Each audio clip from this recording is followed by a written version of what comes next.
to The Hypnotist, the show that gives you inside access to cutting-edge hypnosis with real clients facing genuine issues. Brought to you by the hypnotherapist demanded by celebrities, CEOs, and even royalty, Adam Cox. These recordings took place live from Adam's clinic in London's world-famous Harley Street. So, get yourself comfortable and enjoy today's episode of The Hypnotist. Hi, it's Adam here, and in today's episode of The Hypnotist, I created a hypnosis session inspired by the TV show Tales from the Loop. Now, Tales from the Loop is a science fiction episode, TV show, where it's kind of set in the 60s, but it's all kind of like futuristic version of the 60s. In this particular episode, there is a boy that effectively goes and discovers that his brother his consciousness is in the body of a robot. So he tries to find his brother and tries to take his brother in the robot to the city to find the mother, who runs a kind of a technology company to get him fixed. And then what happens really in the episode is that he has this time distortion thing. He crosses a frozen lake, and by doing that, when he returns home, everyone is 20 years older or so, but he's exactly the same age as he was, probably about 10 years old. So this session is really profound in the sense that you get to see what's important to your life. The episode itself, I think, was directed by Jodie Foster. It's a great episode. I'd recommend it. But the hypnosis session inspired from that TV show will enable you to imagine what it would be like to go on this journey into a forest with a robot, but then come back to your home and see what it would be like for everything to move forward perhaps 20 years and for you to be the same. And the questions that are asked in this hypnosis session really will enable you to figure out what things you're taking for granted, what time you're wasting that you'd rather not waste, to enable decisions to take place that could be very, very profound on the priorities and the choices that you make. Consider it a thought experiment more than a hypnosis session, but it does use the classic components of hypnosis. There is an induction, deepener, and suggestions, and elements of disassociation. So it's an enjoyable, albeit different hypnosis session. There was no real client here. I just created this hypnosis session based on this TV show. You don't need to have seen the TV show to follow it or get benefit from this. But if you have, then certainly the images that you make in your mind's eye will be closer to the ones I was making in my mind's eye when I actually did the hypnosis session. But it's not necessary for you to have seen this episode to make sense of the hypnosis session. So find somewhere comfortable where you won't be disturbed, relax and enjoy.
Take a deep breath in, and as you breathe in, just get an overall sense that you're breathing in a feeling of relaxation, calm, and tranquility.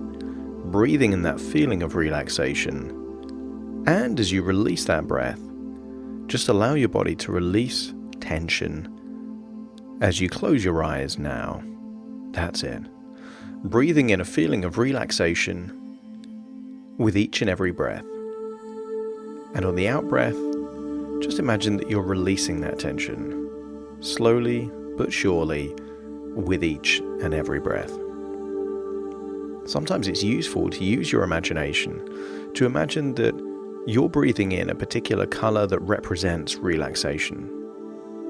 Now that might be a warm color, a bright color, a unique color. And as you breathe that feeling of relaxation in, I want you to use your power of your imagination to imagine that that relaxation is circulating around your body, almost like tiny nanobots.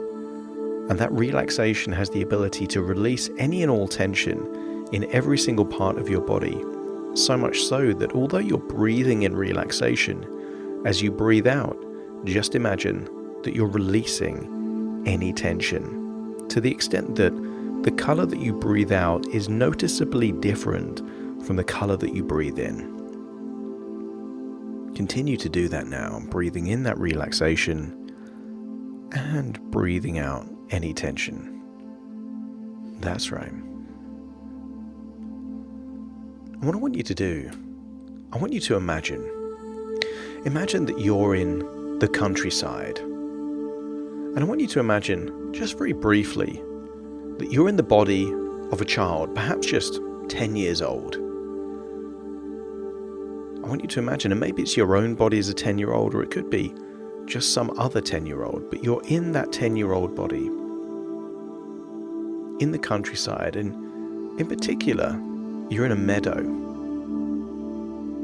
and you're noticing different bugs, different length of grass, and this meadow is unique in the sense that it is under the gaze of 3 large concrete towers. Now these aren't like chimney type of towers. These are wide, solid towers, very, very tall, with a ladder that goes from the bottom all the way up to the top. And right at the top of these concrete towers is a large blue light in the shape of a V. And I want you to imagine that somewhere in that meadow is just a very comfortable chair, perhaps even a hammock, something that looks very comfortable to you. And I want you to imagine in that 10-year-old body just climbing into that chair, that hammock, that relaxing place in that meadow. And just dream that you are your real self, in your real body, at your current age, but just still in that particular hammock. And I want you to imagine that you're now dreaming that you're outside of your body now, but still your real self in your real body, but you're out, no longer in the hammock, no longer in the chair, and you're just exploring some local woodland nearby. And as you walk into that forest, I want you to get a sense that you're looking for someone that you've lost contact with, someone that you love, someone that just isn't around anymore. And as you look through the forest, I want you to realize that you're looking for that person, or should I say, their consciousness, inside the body of some kind of strange, 2-legged robot. And as you walk towards the forest, you become highly aware that there is some kind of scientific company that is based underground. This company do experiments that make impossible things possible. You walk deeper into the woods, And then there it is, hiding perhaps behind a tree. And there you see this walking robot. 2 large legs, a squarish kind of head made of solid metal. And it almost looks like the headlamps are almost in the location of where eyes would be. And as you see it, you notice it's creaking metal on metal. You wanted to be there with this person that you've lost contact with, that is now in the body of this metal robot. And you were there, your intention was just to make everything like how it was before. The robot represents someone important and influential in your life. For some reason, you're carrying a football, a soccer ball, and in some kind of weird way, because you can't communicate with this robot verbally, I want you to kick the football towards the legs, the feet of this large robot. And this robot is about the size of a single-story house. The robot initially doesn't do anything, but then it does. It kicks the ball back, and almost using its headlamp eyes and the metal things that around the sides, almost like ears, create the expression that it's communicating with you, that it understands. I want you to ask if they are that person that you've lost contact with. And I want you to imagine the robot doing some kind of facial expression to let you know that they are that person. Although they're physically a robot, their consciousness is indeed that person that you've lost contact with. It's a sunny and warm day, perhaps spring, maybe summer, and you know that because it's warm. You don't need a jacket or a coat. You can see the sunlight coming through the trees in the forest. You know it's a warm day. For some reason, the way in which you can solve the problem, to make everything like how it was before, is by taking this robot to the city, which is a few miles away from the forest. Rapport has been built, a connection created between you and this robot. And you start walking through the forest. You keep walking. And then suddenly, you notice something very strange indeed. I want you to see a stream that is just frozen. And it does seem strange because the weather is warm and sunny. So seeing a completely frozen stream just doesn't make any sense. And it's not like it's frozen a little. As you put your foot on the surface of the frozen stream, it's rock solid. You pass the stream, and then following you, the robot, with its heavy weight, also crunches onto the stream, and yet it does not break. The ice remains solid. You walk over the frozen ice and into the forest on the other side of the stream. It's getting later, but because it is warm, you feel completely okay to just sleep in the forest that night. And in your dreams, you're dreaming and hoping that the future will be better and everything will just be back to the way that it was. You awaken the following day, perhaps thinking that the whole thing was a dream, but as you turn around, that person you lost contact with is still there in that robot. That robot is still there. As you walk through the forest, something seems different. You can hear a noise, and there you see some kind of strange-looking other robot. Your robot is now confronted by another robot, and you can tell from the movements of that other robot that it has an aggressive intent,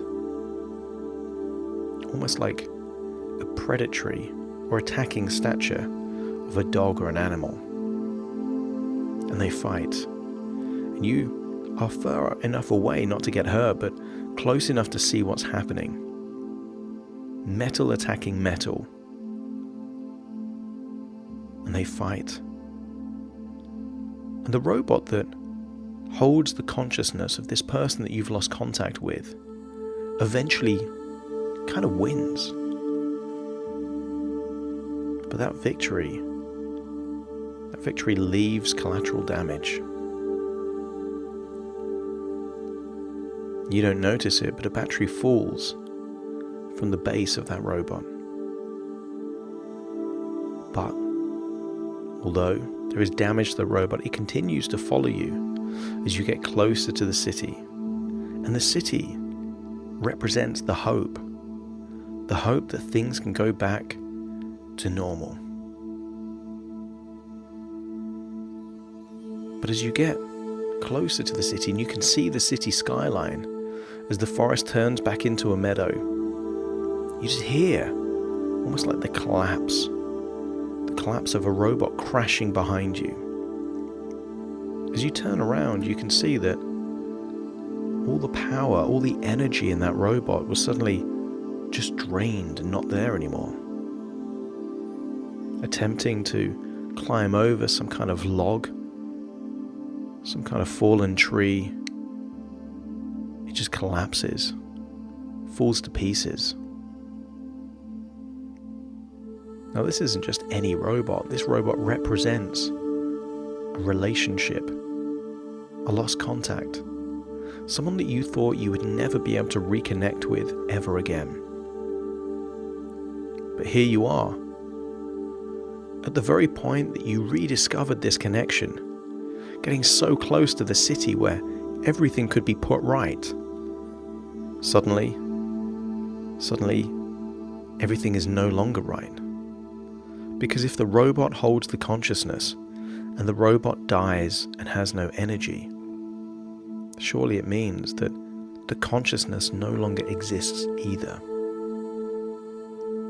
Your old contact is no longer there anymore. That connection, that lost contact, can never be reconnected again. I want you to imagine doing the equivalent of some kind of burial for that robot, because it's too big to bury, so you have a collection of stones around it to symbolize the respect, the meaning that relationship held for you. And perhaps you fall asleep again. You fall asleep again next to that robot in a kind of way to still hold on to that connection, just albeit for one more night. But the following day, it's time to go back home. And go back home you do. Or at least you hope to do. As you return in the direction of home, you see that same stream that you saw before, but this time it isn't frozen. You're still carrying that football, and you place it in the stream. And as it floats downstream, in a strange and unpredictable way, the ball simply returns from upstream to the very same place that you put it, almost like some kind of glitch in the matrix. You pick up the ball, feeling confused, wondering why it was frozen before and now it flows, and wondering how the ball that was going downstream suddenly is received from upstream. but yet you continue walking through the forest.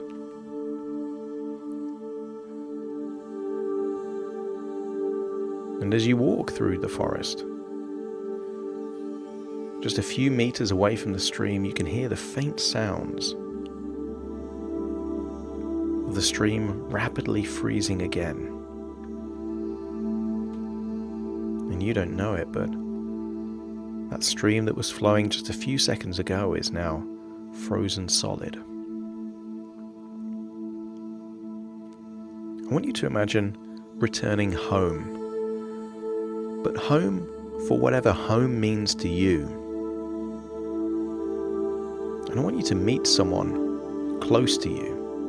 Now, perhaps it's a parent, a partner, a friend, but they look different. As you study their face, they've aged. I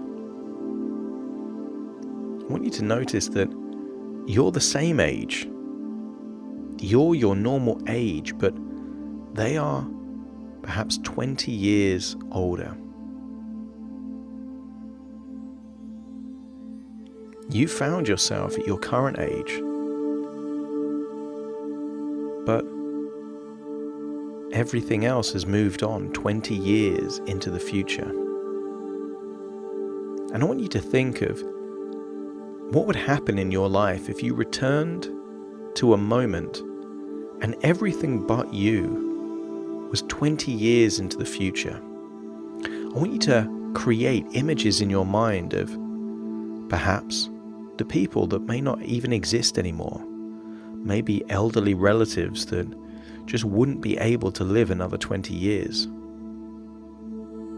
Who's passed? I want you to imagine perhaps things that have changed, people that may have just gone in different directions. Imagine all the people, every friend, every family member, every pet that's now 20 years older. And if they're not around anymore, what would their lives be like now? How will the world have changed? How will technology be different? I want you to imagine looking up into the sky and seeing some kind of flying, not a plane, but something futuristic that doesn't exist now, but may exist 20 years in the future. Who will have missed you during that time? If you suddenly disappeared for 20 years, who would have missed you? Who would have gone looking for you? These are the people that are important people in your life. Who wouldn't have cared? Who would have just moved on? What projects or goals or ambitions seem so important, but when everything moves forward 20 years apart from you, it just loses all significance. I want you to imagine very briefly seeing yourself at the age that you currently are through the eyes of the person that loves you the most, more than anyone else. I want you to imagine 20 years of you just not being there, and then suddenly, like the prodigal son, you arrive again. But you don't arrive age 20 years, you arrive at the same age you were when you left. How will they feel after seeing you for the first time in 20 years? I want you to notice the emotions, the joy, the relief, the happiness of you finally being back in their life. And from their perspective, I want you to imagine that you have a camera, an old-fashioned camera in your hands. And I want you to imagine taking a picture. I want you to imagine taking a picture of you from the perspective of someone that has missed you so much for so long. I want you to see yourself through the eyes and the lens of someone that feels that way about you. And then I want you to imagine that you're back in your body, and now you're the one taking a picture of that person that means the most to you. I want you to ask them a question. Perhaps a question that is so obvious since you've been gone for so long. Did you miss me? And I want you to see their facial expressions as they really think about losing 20 years of your life. Get an overall sense of how loved you were, how much that matters. And at the point where they're in that feeling, click. You click the camera, you capture that moment. There is now two pictures. The picture of you from the perspective of someone that loves you so much and has missed you so much. And then the picture that you have of the person that you love and have missed for so much. And as you look at those two pictures, I want you to get a sense of what's really important in your life. The moments, the priorities, those things that you thought were just so important when you missed 20 years of your life, perhaps aren't that important at all. Spending time with those people that really matter.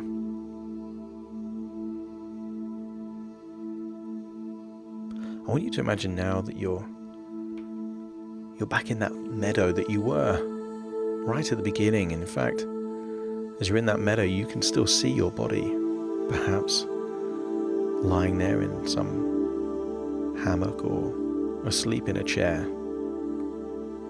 But you walk past that towards the large concrete towers. There's 3 of them, again large, with a large ladder going from the bottom all the way to the top. Blue lights in the shape of a V. So large they almost loom over the whole town. And I want you to imagine climbing up to the very top. There are so many steps. It seems to take forever just climbing up that metal ladder. If you do look down, immediately you decide to look straight in front of you and just hold on to those metal rungs of that ladder as you continue to climb and climb and climb, until eventually you get to the top, the very top of that concrete tower. You can see the other concrete towers.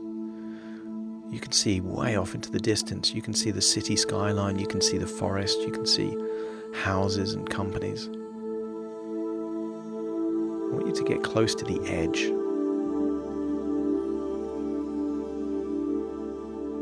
As you look out in the direction of your home, suddenly, just in the blink of an eye, you're now looking at the same tower that you were standing over the edge. But you're now looking at that from exactly the other direction. And you are in your own body, but you're now 15 years older, seeing the tower off into the distance, and you're outside your own home. But now, in total, maybe it's 35 years into the future, and you no longer live in that home anymore.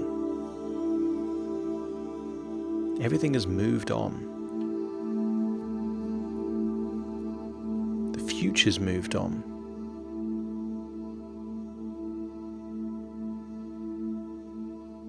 That's right. I want you to reflect on what your life's like now. As you think about yourself in the future, outside an old home that you no longer live in anymore. And if you're not living there, and you're older, I want you to think about, what are you doing with your life, your goals, perhaps your career, your ambitions. I want you to think about your family. What's that like? Do you have a family of your own? Are your children young or old? Think about what's most important to you. Is it your career? Is it your family? Is it material things? Evaluate your life, thinking of yourself in your future. Are you happy with your life? Do you feel any regrets? Do you get a sense of being in your future self? There are mainly two types of regrets. The things you didn't do that you wish you did, and the things you did that you wish you didn't. And just notice if you feel any regrets. But also pay attention to what you feel grateful for. What's good in your life? What are you most proud of? And I want you to imagine that someone is nearby, that's close to you, someone important in your life. Perhaps a family member, a partner. They ask you if this is the same house, your home. If it feels like a long time ago. And you don't think the words, you just hear yourself reply. The blink of an eye. And in that moment, I want you to imagine you're back. You're back there, in that hammock, in that chair. And you realize that that's just a dream within a dream within a dream. And now I want you to imagine that you're back in wherever you are in your real life, with your eyes closed, feeling relaxed. And in a few moments' time, I'm going to count from 1 to 10 to awaken you. You will awaken with a sense of perspective, a sense of really making the most of your time. It is true that when you think back on your past, the space of 10, 20, even 30 years can really feel like it was no time at all.